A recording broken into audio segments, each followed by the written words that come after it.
الحمد لله نحمده ونستعينه ونستغفره ونؤمن به ونتوكل عليه ونعوذ بالله من شرور أنفسنا ومن سيئات أعمالنا من يهده الله فلا مضل له ومن يضلله فلا هادي له وأشهد أن لا إله إلا الله وحده لا شريك له وأشهد أن سيدنا ونبينا ومولانا محمد عبده ورسوله صلى الله تعالى عليه وعلى آله وأصحابه وبارك وسلم تسليما كثيرا كثيرا.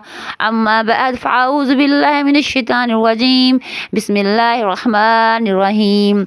يا أيها النبي قل لأزواجك وبناتك ونساء المؤمنين يدنين عليهن من جلابيبهن ذلك أدنى أن يعرفن فلا يؤذين وكان الله غفور الرحیم. میرے محترم بزرگوں، بہنوں، بھائیوں، السلام علیکم. میں ہوں آپ کی بہن بنت ہوا. آج میں آپ کے لائی ہوں پردہ کے بارے میں بہت ہی اہم اصلاحی بیان جو آپ نے سننا ہے اور سمجھنا ہے.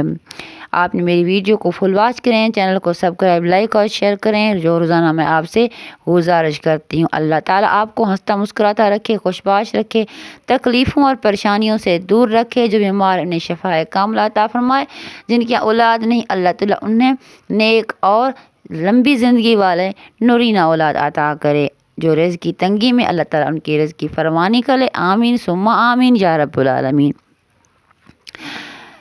یہ ایک خطرناک بات ہے میری پیاری بہنوں. میں آج آپ سے مخاطب ہوں.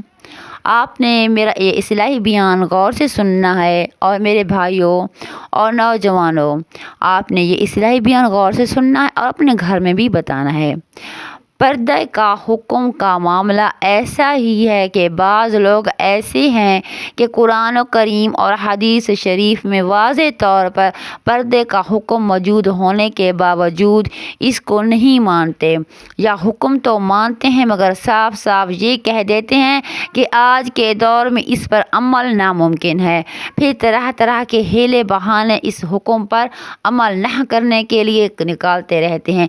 یہ بہت ہی خطرناک بات ہے. ہر مرد مسلمان کو اس سے بچنا چاہیے.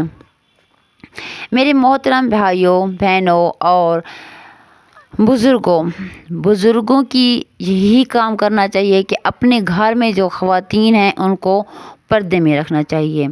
کیونکہ خواتین کے بارے میں بتایا گیا ہے کہ یہ تو ایک اس طرح کہیں کہ ایک چھپانے والی چیز ہے. اس کو چھپا لینا چاہیے، زہر نہیں کرنا چاہیے.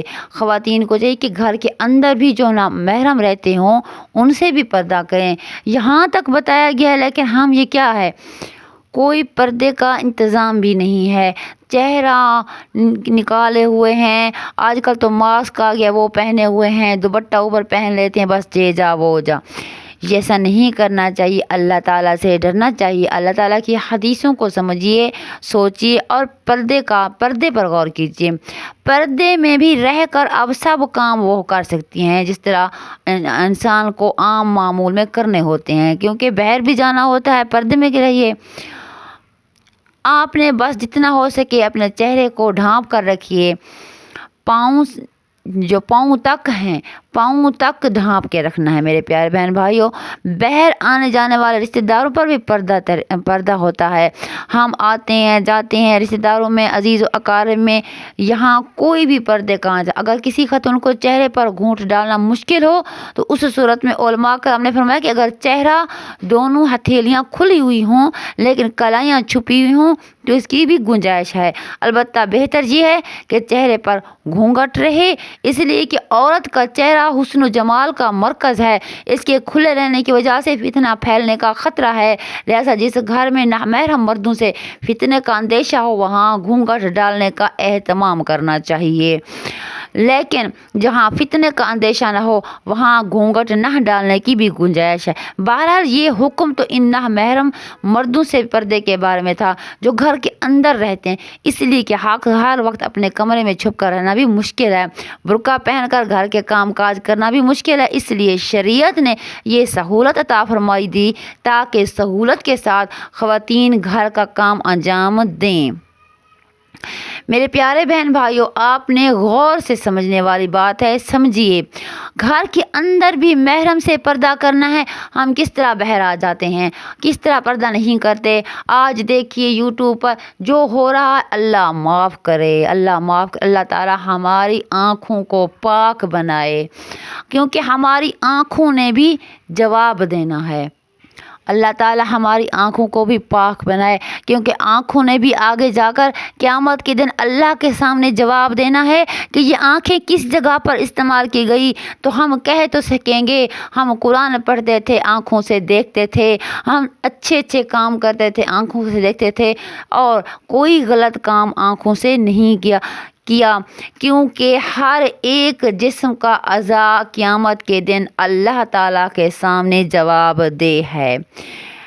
میری ویڈیو کو فل واچ کریں، چینل کو سبسکرائب، لائک اور شیئر کریں۔ میں روزانہ گزارش کرتی ہوں، آج کل میرے ویوز نہیں آ رہے، آپ سے گزارش ہے آپ نے دعاؤں میں یاد رکھنا ہے۔ پاکستان زندہ باد۔